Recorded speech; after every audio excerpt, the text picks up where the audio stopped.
Neste exercício, nós vamos calcular uma série de quantidades ligadas à presença de um dielétrico em torno de uma esfera condutora.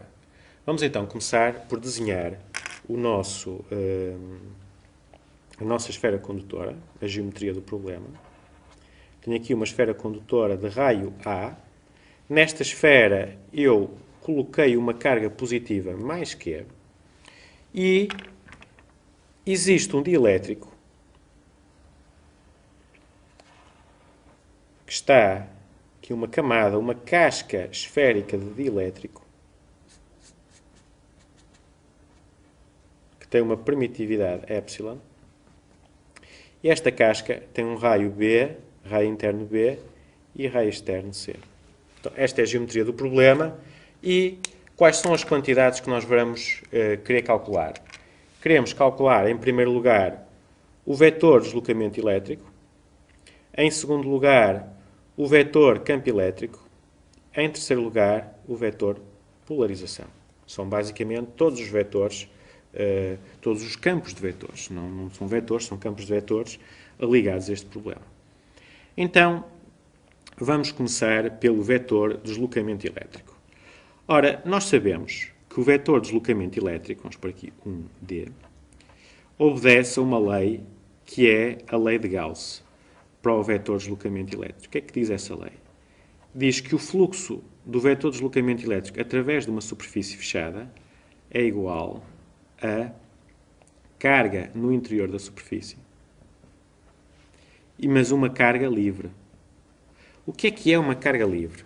Uma carga livre é uma carga que não surge devido à polarização de um dielétrico. Okay? E por isso, esta lei diz que as cargas livres são fontes de fluxo de deslocamento elétrico. Mas atenção, elas não dizem que apenas esta lei aqui não me especifica completamente o vetor de deslocamento elétrico. Ela diz-me que, se eu tiver uma carga livre, eu tenho fluxo de deslocamento elétrico. Mas não me diz que, se eu não tiver cargas livres, eu não vou ter vetor de deslocamento elétrico. E, de facto, em geral, o vetor de deslocamento elétrico é criado por cargas livres e por cargas de polarização. No entanto, em casos onde há simetria e em casos particulares, que são normalmente casos de dielétricos simples e são a maioria dos casos práticos, de facto, as cargas, o vetor de deslocamento elétrico é na massa do dielétrico sempre criado por cargas livres. Por isso, vamos então calcular o vetor de deslocamento elétrico em todo o campo. Há aqui, se vocês estão a ver, duas regiões, não é? Nós vamos ter que aplicar a lei de Gauss e há uma região que é a região na massa do condutor, esta esfera é uma esfera condutora, e há a região cá fora, fora da esfera condutora. E há aqui um ponto importante, que é a simetria do campo. Ora, a simetria de D diz-nos que o vetor de deslocamento elétrico só pode depender da distância ao centro da esfera e aponta segundo o de R. Ora, esta simetria do vetor de deslocamento elétrico leva-nos logo a um resultado muito importante, que é que, quando ele é simétrico, e a simetria esta podia ser uma simetria axial, uma simetria de deslocamento, uma simetria cilíndrica, nós temos automaticamente que as cargas livres são as únicas cargas que criam o vetor de deslocamento elétrico. E então, quando nós vamos aplicar, nós podemos aplicar a lei de Gauss e obter o vetor de deslocamento elétrico, que é apenas função das cargas livres. Então, a seguir à simetria, eu vou ter que definir uma superfície gaussiana. Reparem, eu acabei de dizer que isto é uma simetria e que isto implica que as cargas livres criam o D, o dielétrico não interessa para nada, logo a minha superfície gaussiana pode ser geral. E pode ser, reparem, uma no interior da massa do condutor ou uma cá fora, na massa do do dielétrico ou fora do dielétrico, porque a partir deste momento o meu dielétrico, a partir do momento que o campo é simétrico, o meu dielétrico não cria campo vetor de deslocamento elétrico. Então a superfície gaussiana vai ser uma superfície esférica e vamos agora calcular o fluxo. O fluxo vai ser igual, reparem, o fluxo de D ao longo de uma superfície esférica vai ser dr, o dr vezes o ds, e o ds vai ser o quê? Vai ser r dθ, r sin θ, dφ, o dr, e aqueles integrais, reparem, o dθ varia, o φ varia entre 0 e 2π, e o θ varia entre 0 e π. E não vamos perder muito tempo com isto, que vocês já sabem. O dr interno com o dr é d de r, sai para fora do integral, por integral em θ e em φ. R também pode sair para fora do integral. Nós vamos ter o integral de sin θ de 0 a π dθ vezes o integral de 0 a 2π dφ, e isto é igual a d de r vezes r ao quadrado vezes 2 vezes 2π. Este integral, o resultado é 2 e o integral de 0 a 2π é trivialmente 2π. Continuando, temos então que o fluxo é 4π r ao quadrado d de r, como era de esperar. Entre 4π o que é? É a área da nossa superfície gaussiana. Ponto 4. Qual é a carga livre no interior? Ora, se eu estiver na massa do condutor, a carga livre é zero porque está na superfície, não é? Num condutor, vamos olhar, num condutor, toda a carga livre está na superfície do condutor. Logo, qual é a carga livre no interior do condutor? É zero. Zero e R menor que A. Mas, por outro lado, se eu estiver fora, se a minha superfície gaussiana estiver fora do condutor, a carga livre é a carga total do condutor, que é. E então, nós obtemos para o vetor de deslocamento elétrico a seguinte expressão. 0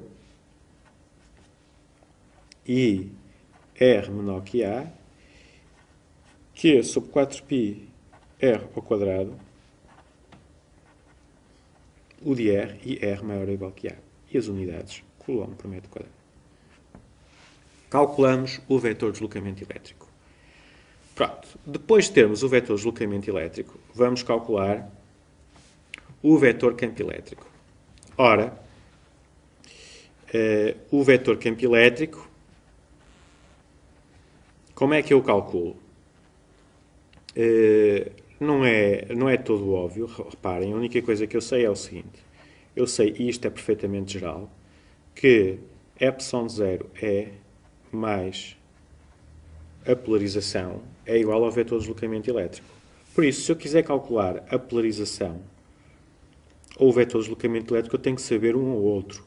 E, no caso mais geral, não é óbvio como é que eu vou fazer isto. Mas, num caso particular, que é este, e que caso é este? É no caso de dielétricos isotrópicos. O que é um dielétrico isotrópico? É um dielétrico cujas suas propriedades não dependem do modo como o campo elétrico é aplicado. Isto é, se eu aplico o campo elétrico segundo o eixo X, eu vou ter a mesma polarização que se aplicar o campo elétrico segundo o eixo dos Y. Quer dizer que a direção não conta.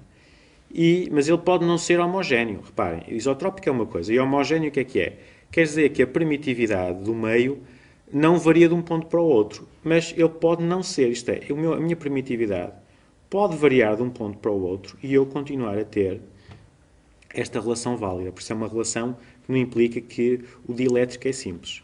E obviamente que nós estamos a supor que o dielétrico é linear. Isto é, se eu aplicar um campo com o dobro do campo inicial, a polarização vai ser o dobro. Então, nestes casos, o campo elétrico é simplesmente o vetor de deslocamento elétrico a dividir pela permitividade. E a permitividade pode variar de um ponto para o outro. Atenção, a permitividade pode variar de um ponto para o outro, apesar de nós aqui estarmos a supor uma permitividade constante. E então, nós vamos ter que o campo elétrico será zero dentro do condutor, como é óbvio, e Q sobre 4π epsilon r ao quadrado, o de r, na superfície, Desculpem. Isto é dentro. Ok? O epsilon, isto é, na massa do dielétrico, quer dizer que eu estou, na massa do elétrico, eu estou entre B e C. E fora, não é? Quando eu estou entre A e B e fora de B, eu vou ter a permitividade do vazio.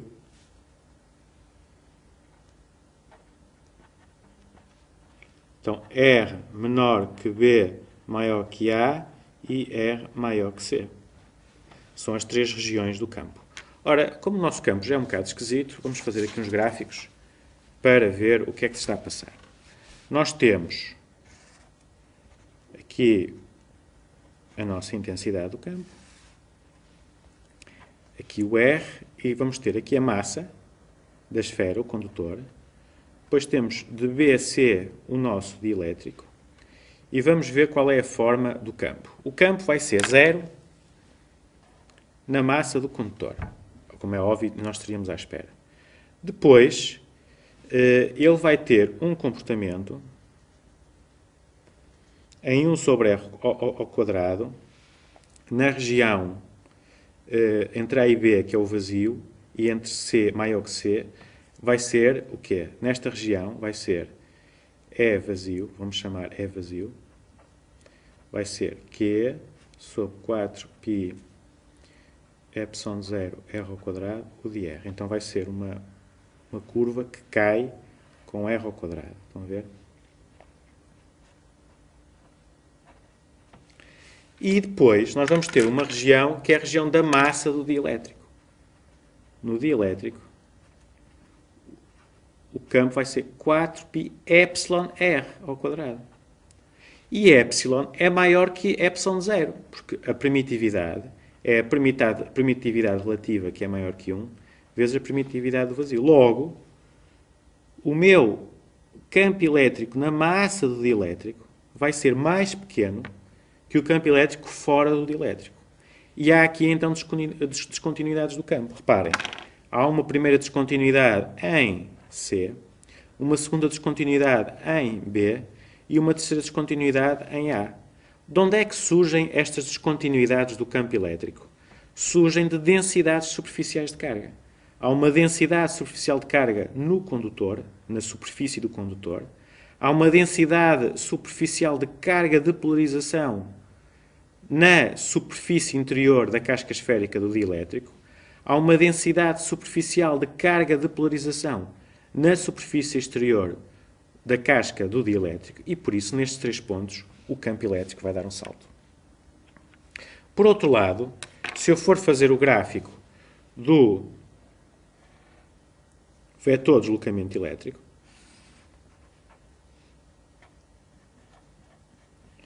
eu, em A, B e C, reparem, o meu vetor de deslocamento elétrico é 0 na massa do condutor e depois cai, não é? Isto é igual a quê? É igual a Q sobre 4π R ao quadrado, é o valor do vetor de deslocamento elétrico em todo o espaço fora da esfera.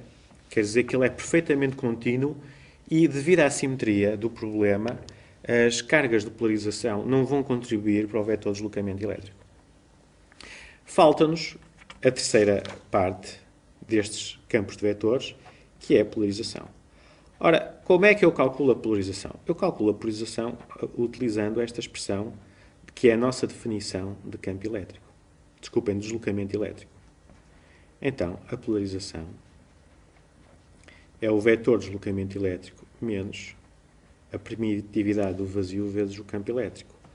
Ora, substituindo, eu vou ter Q sobre 4π R ao quadrado U de R menos epsilon 0 vezes Q sobre 4π epsilon R ao quadrado U de R. E, simplificando isto, reparem, há aqui só um termo, isto vai ser 1 menos epsilon 0 sobre epsilon vezes o de R. Desculpa. Q sobre 4π R ao quadrado. Então, o vetor polarização tem unidades também de Coulomb por metro quadrado, vai depender da permitividade do meio. Vamos fazer o gráfico. Temos aqui A, B, C. Então, quando nós estamos na massa do condutor, a permitividade é a permitividade do vazio, então ε0 sobre ε0 é 1, e 1 menos 1 é 0. Logo, não há polarização dentro do condutor, como é óbvio, porque o condutor não há nenhum dielétrico e por isso não há dipolos, e os dipolos não se vão alinhar, nem se vão formar num condutor. Depois chegamos ao espaço vazio entre A e B. No espaço vazio, a permitividade também é a permitividade do vazio e por isso a polarização é nula, como é óbvio, porque no espaço vazio não há dipolos e por isso eles não vão ser polarizados. Quando chegamos ao dielétrico, reparem que a permitividade já vai ser a permitividade relativa do dielétrico vezes ε0. Logo, eu vou ter aqui um valor que é 1 sobre εr. Reparem, 1 menos ε0 sobre ε é igual a 1 menos ε0 sobre ε0 εr. Isto é igual a 1 menos 1 sobre εr. Vai ser um valor dependendo da permitividade relativa. Reparem, se eu tiver uma permitividade relativa, imaginem que eu tenho o ar. O ar tem uma permitividade relativa de 1,00005, por exemplo. E então, este valor vai ser 0,0005. Vai ser uma polarização muito pequena. Mas se tiver um dielétrico, imaginem, água destilada. As moléculas de água são moléculas polares. Logo, a permitividade relativa da água destilada é da ordem de 80. E logo eu vou ter aqui um fator 1 sobre 80, isto vai ser quase 1, e vou ter uma polarização muito intensa. Mas, tirando isto, na prática, eu vou ter sempre aqui uma polarização que cai com 1 sobre R ao quadrado e cujo valor, mais alto ou mais elevado, está dependente da permitividade do meio. E cá fora, novamente, espaço vazio, temos polarização nula. Então, onde é que existe polarização? No dielétrico, como nós estaríamos à espera. Então, resolvemos a primeira parte do problema, que era calcular vetor de deslocamento elétrico, vetor campo elétrico e vetor de polarização. Agora, vamos calcular a densidade superficial de carga em todo o problema. Então, vamos ver. Eu tenho aqui o meu condutor mais Q e tenho aqui o meu dielétrico.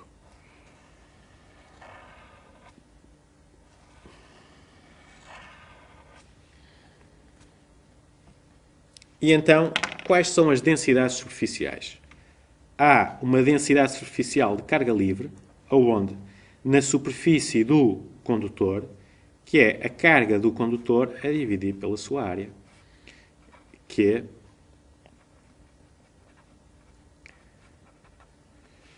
e vai haver densidades superficiais de polarização no meu dielétrico. Onde é que elas vão existir? Vão existir em R igual a B, que é a superfície interna,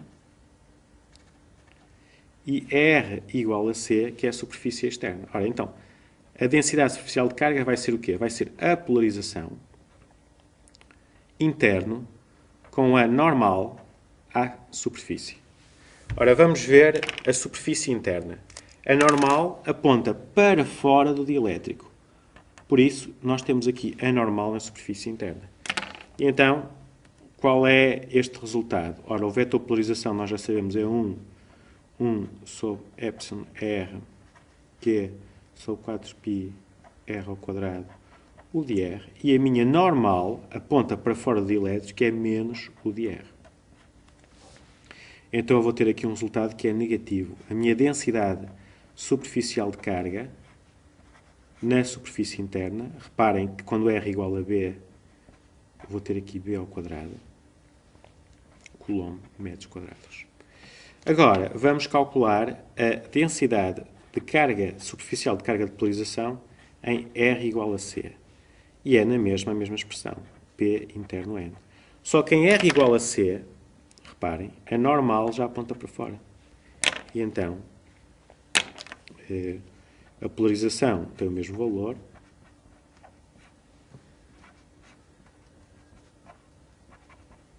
E aqui o produto interno é com mais o de R, porque a minha normal já aponta para fora.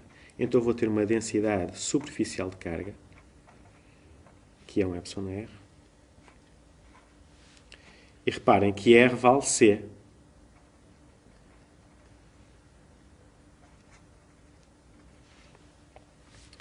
Pronto, temos as densidades superficiais de carga e estão calculadas. O que é que falta? A densidade volúmica de carga de polarização. Ora, qual é a expressão para a densidade? É menos a divergência do vetor de polarização, do campo de vetores de polarização. Ora, a divergência, como é que se escreve?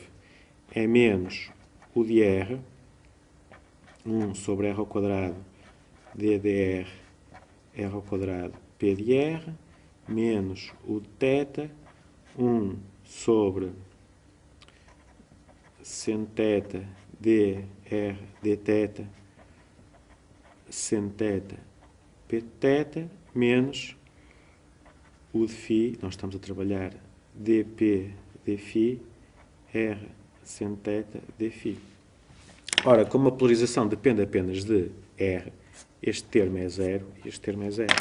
E por isso, a densidade volúmica de cargas vai ser menos. Desculpem, aqui não há...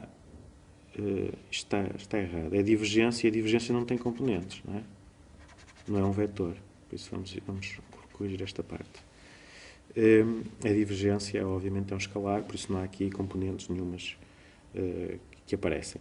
E então, como estes termos são zero, nós vamos ter apenas este em que aparecem a minha derivada já é a derivada total e a polarização eu já vou escrever o seu valor. 1 menos 1 sobre εr, que é 4πr ao quadrado. Reparem que este r ao quadrado e este r ao quadrado vão cortar. E então eu vou ter menos 1 sobre r ao quadrado, ddr de quê? De 1 menos 1 sobre εr, que é sobre 4π. Ora, isto é uma constante, não depende do raio, logo a sua derivada é nula e logo a densidade volúmica de cargas é nula. E então, vamos tratar isto por miúdos. O que é que nós temos aqui? Temos aqui uma densidade positiva de carga superficial. Chegamos ao dielétrico e temos na superfície interna uma densidade de cargas superficial. Na massa do dielétrico a polarização é nula, não há carga. E na superfície externa temos novamente uma densidade de cargas de polarização superficial positiva. E estas densidades superficiais de carga vão então criar um salto no vetor campo elétrico, quando atravesso a superfície externa da casca esférica, a superfície interna da casca esférica e a superfície do condutor. O que é que me falta dizer? Falta-me dizer que, obviamente, que o vetor de deslocamento elétrico não é afetado pelo dielétrico, uma vez que a simetria do problema faz com que o dielétrico não crie circulação do vetor de deslocamento elétrico. Ora, falta-me a última parte, que é calcular o potencial em todo o espaço. Ora, o potencial de um ponto menos o potencial do infinito é o integral do infinito até esse ponto do vetor campo elétrico dl. E nós sabemos que campo elétrico tem esta forma. Campo elétrico vai ser igual a 0 dentro, R menor que A. Depois vou ter uma região entre B e A, que é o vazio, em que o campo elétrico será quanto? Será Q sobre 4π epsilon 0 R ao quadrado. Depois vou ter uma região em que estou no dielétrico, em que o campo elétrico é 4π epsilon R ao quadrado. Então é a região de C a B. E novamente chego ao vazio, em que tenho o meu potencial, o meu campo elétrico, com epsilon 0, permitividade do vazio, para R maior ou igual a C. Isto é o meu campo elétrico e, por isso, o meu potencial, num ponto qualquer, vai ter que forma? Agora vamos lá ver. R, temos que começar do infinito. Atenção, nós vamos do infinito para dentro. R maior ou igual que C. Isto é o campo de uma carga pontual. Logo, o potencial é o potencial de uma carga pontual. entre R menor ou igual que C e maior que B, o que é que nós temos? Temos que o potencial é igual ao potencial em C menos o integral de CR de EdL. Então, o potencial em C, cá está, é Q 4π epsilon 0C menos o integral deste termo aqui de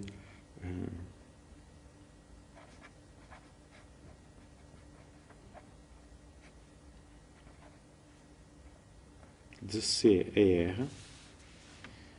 Então isto vai ser igual a Q.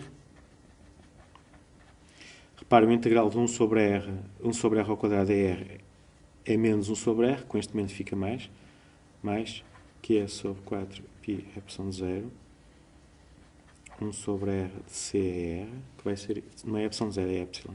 Reparem que aqui nós estamos na massa do elétrico.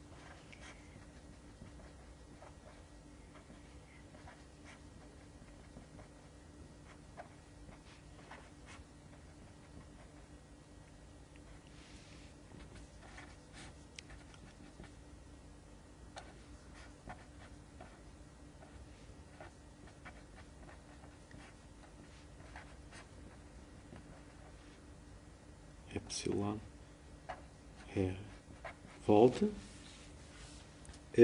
Depois R menor que B e maior que A. Nós vamos ter então o potencial em R é igual ao potencial em B menos o integral de B a R de EdL. Ora, o potencial em B, usando a expressão anterior, reparem, o potencial em B quanto é que vale?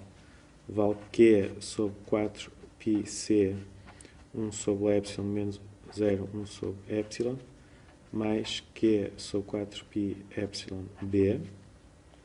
E depois vamos ter o integral, e este integral vai ser Q sobre 4π epsilon 0 R de B a R.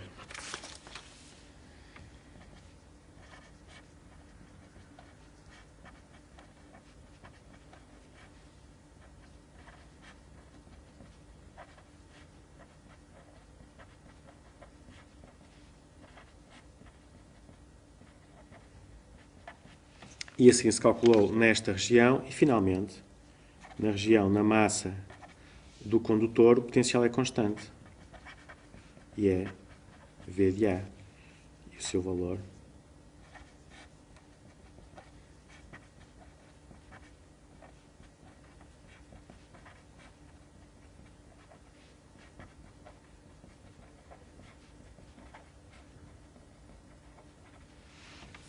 é este.